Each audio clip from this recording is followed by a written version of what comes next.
আসসালামু আলাইকুম। অবশ্য ভিডিও করার উদ্দেশ্যে এখানে এসেছি। তো হঠাৎ করে একটা লক্ষ্য করলাম আমি, এই যে রিক্সায় এখন প্রচুর ঠান্ডা। এই সারাদিন এই রিক্সাওয়ালা ভাই পরিশ্রম করে তিনি হচ্ছে এই যে এখানে ঘুমাচ্ছে, তার মানে ঠান্ডা। এই ঠান্ডার ভিতরে উনি কিভাবে ঘুমাচ্ছে? ওনাকে এই মুহূর্তে ডাকও দেওয়া যাবে না, উনি রিল্যাক্সে ঘুমাচ্ছে। ঘুমাক আমি এখন একটা বুদ্ধি করলাম, ওনাকে একটা ছোট্ট একটা কম্বল দিয়ে যদি ওনার ঢাকে দেওয়া যায়, তাহলে উনি আরো ঘুমটা ভালোভাবে পারবে। তাই আপনারা সঙ্গে থাকেন, আমি ওনাকে দেখেন কম্বলটা কিভাবে দেই।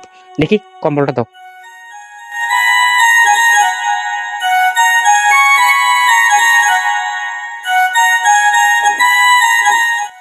কম্বলটা দেওয়ার উদ্দেশ্য হলো কি, এখন আজকে ঠান্ডা প্রচুর, সেই হিসাবে আমি ওনাকে কম্বলটা দিলাম। ওনাকে উনি ঘুমাইছে, দেখা উনি ঘুমাইছে।